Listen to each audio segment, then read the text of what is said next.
Hi guys, welcome to Visho info. Aloo paratha எப்படி செய்கிறதுன்னு பார்க்கலாங்க. வீடியோக்குள்ளே போகிறதுக்கு முன்னாடி நீங்கள் இன்னும் நம்ம சேனலில் சப்ஸ்கிரைப் பண்ணலைன்னா சப்ஸ்கிரைப் பண்ணுங்கள். அப்படியே பக்கத்தில் இருக்கிற பெல் ஐக்கானை கிளிக் பண்ணுங்கள். அப்போ தான் நான் போஸ்ட் பண்ணுற வீடியோ எல்லாத்தையும் நீங்கள் உடனே பார்க்கலாம். வீடியோக்குள்ளே போகலாங்க. ஆலு பராத்தா செய்ய போகிறோங்க. அதுக்கு பொட்டேட்டோவை எடுத்து கழுவி சுத்தம் பண்ணிவிட்டு நான் வேக வச்சுருக்கேங்க. வேக வச்சதுக்கப்புறம் தோல் எடுத்து வச்சுருக்கேங்க. இப்போ இதனால் ஸ்மாஷ் பண்ணிக்கலாம், இல்லை துருவிக்கலாம், நம்ம விருப்பந்தாங்க. இப்போ ஸ்மாஷ் பண்ணிவிட்டு பார்க்கலாங்க. ஆலு பராத்தா செய்ய உருளைக்கிழங்கு வேக வச்சுருந்தேன் இல்லைங்களா, அதை இப்போ நான் நல்லா ஸ்மாஷ் பண்ணி எடுத்துருக்கேங்க. நீங்கள் துருவி கூட எடுத்துக்கலாங்க. 1/2 டீஸ்பூன் சிகப்பு மிளகாய்த்தூள், அப்புறம் 1/4 ஸ்பூன் பெப்பர் பவுடர், இந்த ரெசிபிக்கு தேவையான உப்பு, அப்புறம் 1/2 டீஸ்பூன் சாட் மசாலா எடுத்து வச்சுருக்கேங்க. கோதுமை மாவு 1 கப் எடுத்து வச்சுருக்கேங்க. இப்போ இது கூட இதை சேர்த்திக்கலாங்க. பொட்டேட்டோலேயே ஈரம் இருக்கும். ஃபஸ்ட்டு இதை வச்சு நம்ம பிசைஞ்சிக்கலாங்க. தண்ணி பத்தலைன்னா மட்டும் கொஞ்சமாக சேர்த்திக்கலாங்க. இப்போ பிசைஞ்சிட்டு பார்க்கலாங்க. இப்போ பிசைஞ்சிக்கலாங்க. நம்ம சேர்த்த மசாலா, உப்பு, கோதுமை மாவு எல்லாம் ஒரு சேர மாதிரி பிசைஞ்சிக்கலாங்க. பாருங்கள், பொட்டேட்டோலேயே ஈரம் இருக்குது. பொட்டேட்டோ வேக வச்சு எடுக்கும்போது நம்ம ஈரம் இல்லாமல் தான் எடுத்தோம். இருந்தாலும் பொட்டேட்டோ ஸ்மாஷ் பண்ண உடனே அதில் ஈரம் வரும் பார்த்தீங்களா.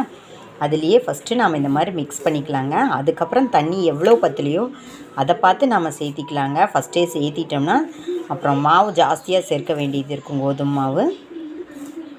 பாருங்கள், இப்போ கொஞ்சமாக சேர்த்திக்கலாங்க. இன்னும் இந்த இடத்துல ட்ரையாக இருக்குது. அதையெல்லாம் நல்லா மிக்ஸ் பண்ணிவிட்டு அதுக்கப்புறம் இப்போ நம்ம தண்ணி கொஞ்சம் சேர்த்துக்கலாங்க. பாருங்கள், கொஞ்சமாக தண்ணி சேர்த்து பிசைஞ்சிக்கலாம். அதிகமாக தண்ணி பிடிக்காதுங்க. ஏன்னா உருளைக்கிழங்குல கொஞ்சம் தண்ணி இருக்குது பார்த்தீங்களா, அதனால் அதிக தண்ணி பிடிக்காது. பாருங்கள், உருளைக்கிழங்குல இருக்கிற ஈரமே பத்தலை அப்படிங்கிறதுனால நம்ம 1 டேபிள் ஸ்பூன் தண்ணி தாங்க சேர்த்தோம். 1 டீஸ்பூன் இல்லை, 1 டேபிள் ஸ்பூன் தண்ணி தான் சேர்த்துருக்கோம். நாம் எடுத்த மாவு கம்மி, அதனால் அந்தளவுக்கு தண்ணி பிடிச்சிருக்கு. நீங்கள் இன்னும் ஜாஸ்தி மாவு, ஜாஸ்தி உருளைக்கிழங்கு சேர்த்திங்கன்னா அதுக்கு தகுந்த மாதிரி தண்ணியோட அளவு மாறுங்க. பாருங்கள், இந்தளவுக்கு ஸ்மூத்தாக நம்ம பிசைஞ்சு எடுத்துக்கணுங்க. அதுக்கப்புறம் நம்ம ஒரு 5 மினிட்ஸ் ஊற விடணுங்க. அதுக்குள்ளே மாவு காயாமல் இருக்கிறதுக்கு 1 டீஸ்பூன் ஆயில் போட்டு நம்ம இதை ஒரு 5 மினிட்ஸ் ஊற விட்டுக்கலாங்க. மேலே காயாமல் இருக்கிறதுக்கு இப்படி தேய்ச்சி விட்டுறலாங்க. 5 மினிட்ஸ் ஊறினா போதுங்க. ரொம்ப நேரம் ஊற வேண்டிய அவசியம் இல்லைங்க. இப்போ இதை நல்லா மூடி வச்சிடலாங்க.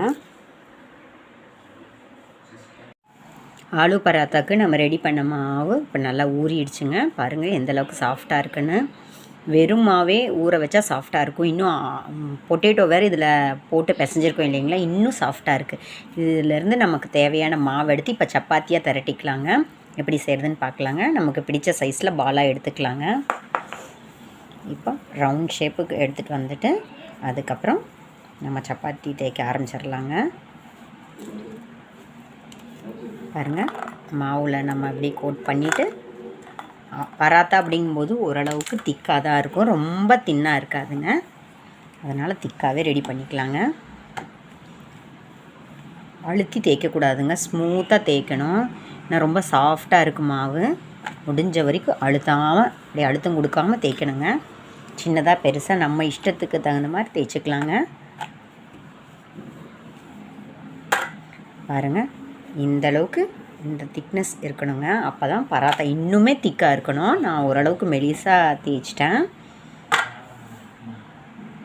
இது எப்படி இப்போ பேனில் போடுறதுன்னு பார்க்கலாங்க.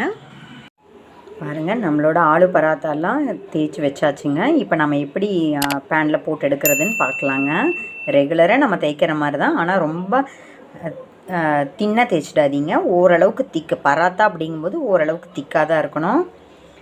அப்புறம் உள்ள ஸ்டஃப் வேறு இருக்கிறதுனால, அதாவது பொட்டேட்டோ போட்டு தானே நம்ம மாவே பிசைஞ்சிருக்கோம், அதனால் ரொம்ப ஃபோர்ஸ் பண்ணி தேய்ச்சோம்னா பிஞ்சிட்டு வந்துடுங்க. அதனால் பார்த்து ஸ்மூத்தாக தேய்க்கணுங்க. நம்ம வச்ச பேன் ஹீட் ஆகிடுச்சிங்க. இப்போ நம்ம தேய்ச்சி வச்ச ஆலு பராத்தாவை இதில் போட்டுக்கலாங்க.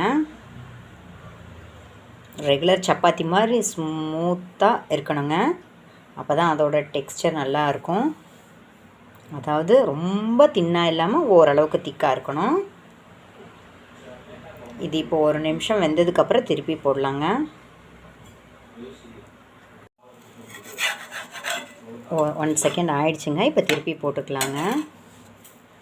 நீங்கள் எண்ணெய் போட்டும் சுடலாம், எண்ணெய் போடாமையும் சுடலாம், இல்லை கீ பட்டர் எது வேணால் போட்டுக்கலாங்க. ஆனால் கீழே எப்படி ஒரு நிமிஷம் வெந்த உடனே தானே திருப்பி போட்டோம், அதே மாதிரி மேலேயும் வெந்ததுக்கப்புறம் இப்படி ஒரு சைடு, இந்த சைடு வெந்துருச்சுங்களா. இப்போ இந்த மாதிரி திருப்பி போட்டதுக்கப்புறம் தான் எண்ணெயோ வெண்ணெயோ நெய்யோ எதையாவது ஒன்று போடுறதா இருந்தால் அப்புறம்தாங்க 2 சைட்லேயும் நம்ம ஒரு நிமிஷம் சுட்டதுக்கப்புறம்தான் நம்ம இதெல்லாம் சேர்க்கணுங்க. அப்போ தான் அந்த பபிள்ஸ் வர்ற மாதிரி இருக்கும். அதாவது ஃபுல்கா சப்பாத்தி எல்லாம் செய்வாங்க பார்த்தீங்களா, அப்போ ஓரளவுக்கு நல்ல உப்பிட்டு வரும் பார்த்தீங்களா. ரெகுலராக நம்ம சப்பாத்தி இந்த மாதிரி அடுப்பில் போட்டு எடுக்கிறதே கீழே ஒரு 1 மினிட் நல்லா வேகணும். அது வெந்துருச்சு அப்படின்னா மறுபடியும் இந்த பக்கம் ஒரு நிமிஷம் வேகணும். அதுக்கப்புறம் தான் நம்ம எதாக இருந்தாலும் ஆயில் கீ பட்டரில் இதுக்கு மேலே ஸ்ப்ரெட் பண்ணுங்க.